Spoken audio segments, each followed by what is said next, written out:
চতুর্থ শ্রেণীর বাংলাদেশ ও বিশ্ব পরিচয় এর অনলাইন ক্লাসে তোমাদের সবাইকে স্বাগতম।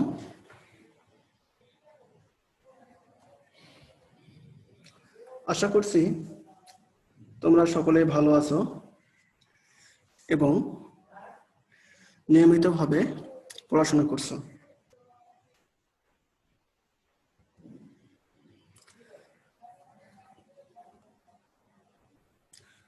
আমি মোহাম্মদ রফিকুল ইসলাম, সহকারী শিক্ষক, Ferdous Ali Khan model school and college, Banglahili, Hakimpur, Dinajpur.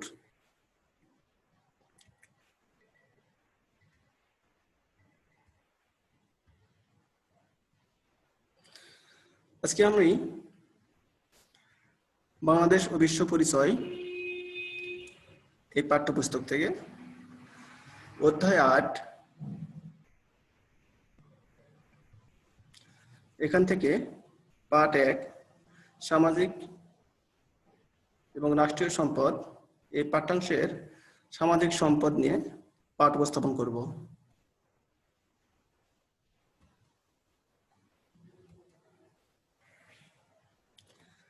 আজকের ক্লাসের শিখন ফল। আজকের এই ক্লাস থেকে তোমরা সামাজিক সম্পদ কাকে বলে বলতে পারবে, কয়েকটি সামাজিক সম্পদের নাম বলতে পারবে, এলাকার সামাজিক সম্পদগুলো ব্যাখ্যা করতে পারবে।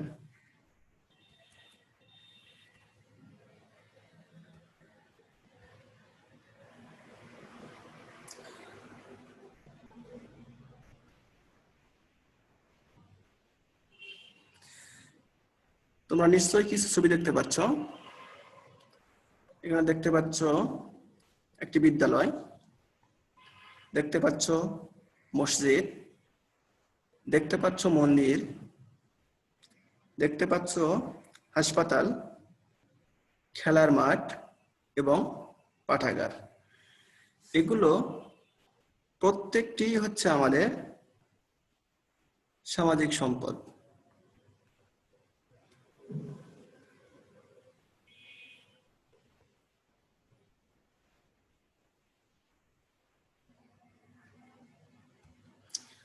আমি আগে বলছি আমাদের আজকের পাঠ সামাজিক সম্পদ।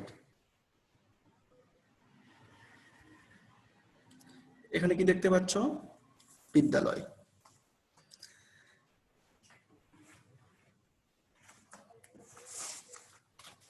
শিক্ষা লাভ করা প্রতিটি শিশুরই সামাজিক অধিকার।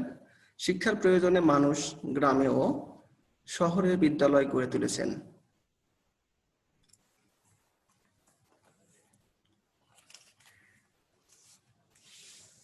তার আগে আমরা জেনে নেব সম্পদ কি।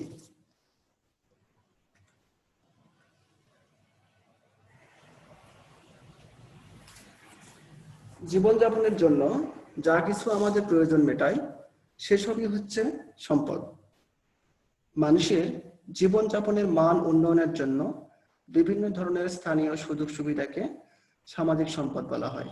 এই সুবিধাগুলো সরকারি বা বেসরকারিভাবে পাওয়া যায়।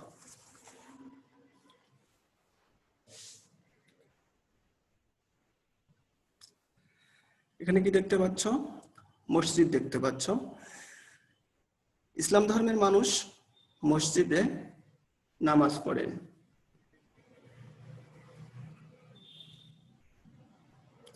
এখানে কি দেখতে পাচ্ছ? হ্যাঁ, তোমরা ঠিকই ধরেছ, এটা একটা মন্দিরের ছবি। হিন্দুরা পূজা অর্চনার জন্য মন্দিরে যান।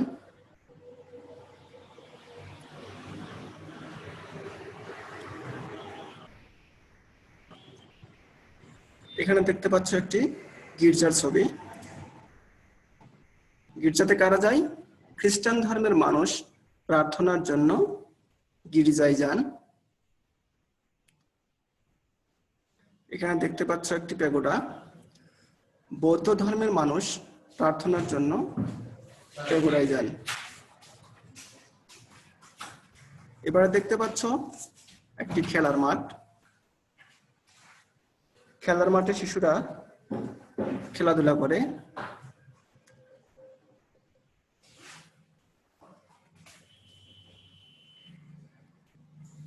এবারে দেখতে পাচ্ছ একটি পাঠাগার। শিক্ষার প্রয়োজনে মানুষ পাঠাগার গড়ে তুলেছেন।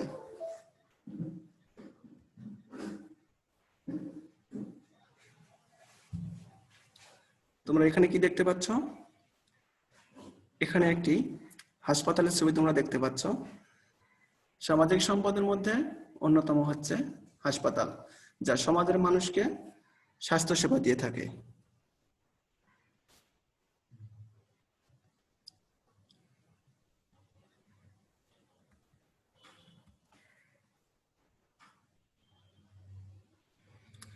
এখানে দেখতে পাচ্ছ একটি শহরের পার্ক। আনন্দ বিনোদনের জন্য মানুষ বিভিন্ন ধরনের পার্ক নির্মাণ করেন।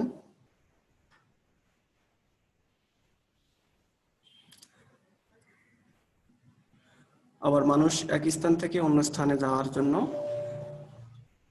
এসব রাস্তা ব্যবহার করেন।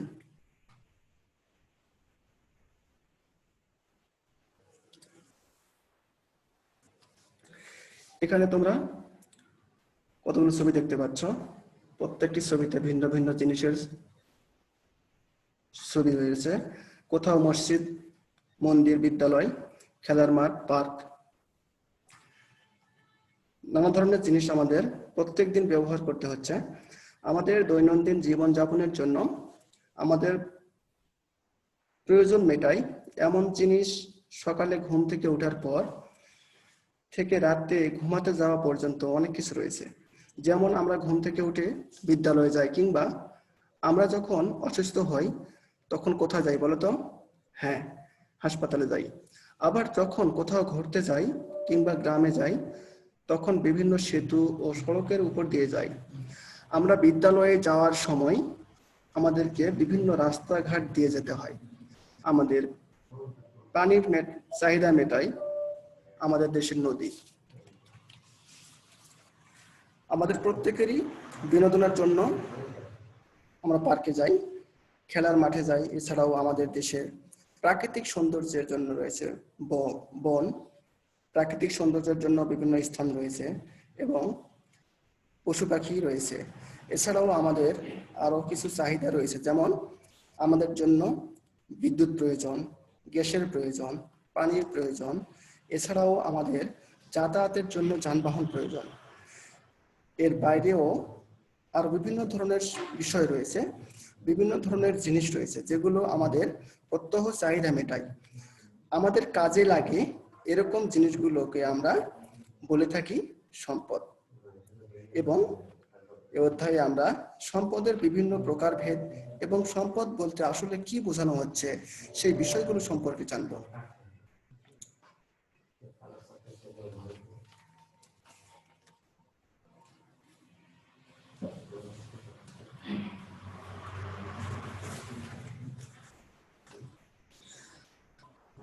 আমি আগে বলেছি সম্পদ কাকে বলে।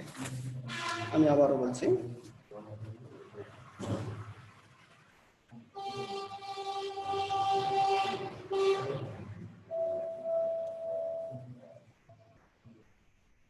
আমরা প্রত্যেকেই কতগুলো ছবি দেখতে পাচ্ছি। আমাদের বিদ্যালয়ের ছবি, আমাদের হাসপাতালের ছবি, কিংবা মসজিদের ছবি, মন্দির, গির্জা, প্যাগোডা। এর বাইরেও আমরা দেখলাম, আবারও দেখতে পাচ্ছি রাস্তা, খেলার মাঠ, পার্ক, বিদ্যালয়, পাঠাগার, হাসপাতাল, সাঁকো, ধর্মীয় প্রতিষ্ঠান। প্রত্যেকটি জিনিসই কিন্তু আমাদের জন্য অনেক গুরুত্বপূর্ণ। তাহলে সম্পদ কি? জীবনযাপনের জন্য আমাদের যা কিছু প্রয়োজন মেটায় সেসবই হচ্ছে সম্পদ। অর্থাৎ আমাদের যে প্রয়োজন মেটাচ্ছে। আমরা যখন কলম দিয়ে লিখি তখন কলমই একটি সম্পদ। এর পাশাপাশি আমরা যখন স্কুলে যাই তখন স্কুল একটি সম্পদ। আমরা মসজিদে যাই, এই মসজিদের একটি সম্পদ। প্রত্যেক ধর্মের যে সকল ধর্মীয় প্রতিষ্ঠান রয়েছে সেগুলোও সামাজিক সম্পদের অন্তর্ভুক্ত। যা কিছু আমাদের দৈনন্দিন জীবনযাপনের প্রয়োজন মেটায়, প্রত্যেকটি জিনিসই হচ্ছে এক একটি সম্পদ। এখন সামাজিক সম্পদ বলতে কি বোঝাই? আমরা প্রত্যেকেই তো সমাজে বসবাস করি, তাই না? এমন সামাজিক ভাবে বা সংগঠিত ভাবে বসবাস করার জন্য কিছু দৈনন্দিন বিষয়ের প্রয়োজন হয়। সেই বিষয়গুলোর মধ্যে যেগুলোর কিছু স্থানীয় সুযোগ সুবিধা রয়েছে, স্থানীয়ভাবে যে সকল সুযোগ সুবিধা মেটানো হয় সেগুলো, যে সকল বিষয় মেটায় সেগুলোকে আমরা সামাজিক সম্পদ বলতে পারি।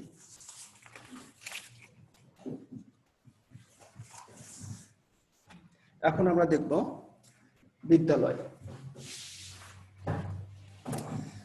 প্রত্যেক শিশুরই শিক্ষার অধিকার আছে। শিক্ষা লাভ করা সামাজিক অধিকার।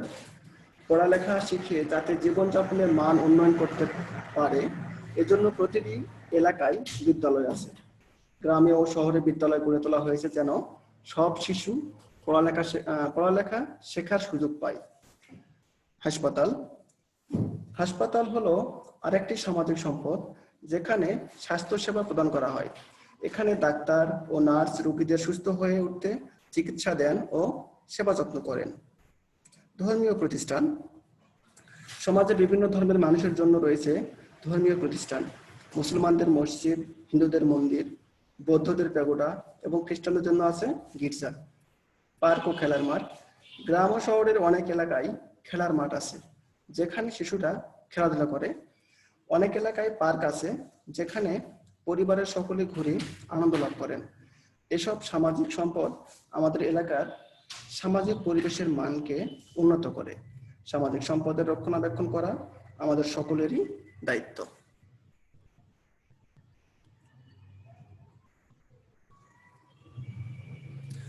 এখন তোমাদের জন্য একটি একক কাজ রয়েছে, সেটি হচ্ছে তোমরা প্রত্যেকে 5টি করে সামাজিক সম্পদের নাম খাতায় লিখবে।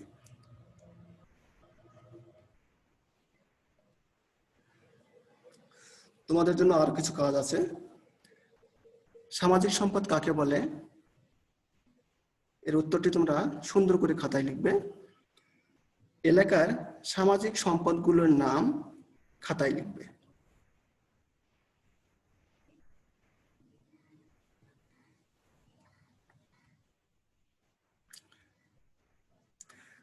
এবারে তোমাদের জন্য রয়েছে একটি বাড়ির কাজ, সেটি হচ্ছে সামাজিক সম্পদের গুরুত্ব লিখো। আবারও বলছি, সামাজিক সম্পদের গুরুত্ব লেখো।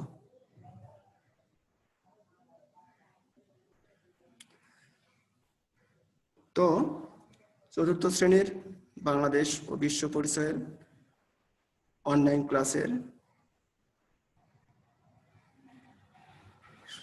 সকলকে ধন্যবাদ জানিয়ে এখানেই শেষ করছি।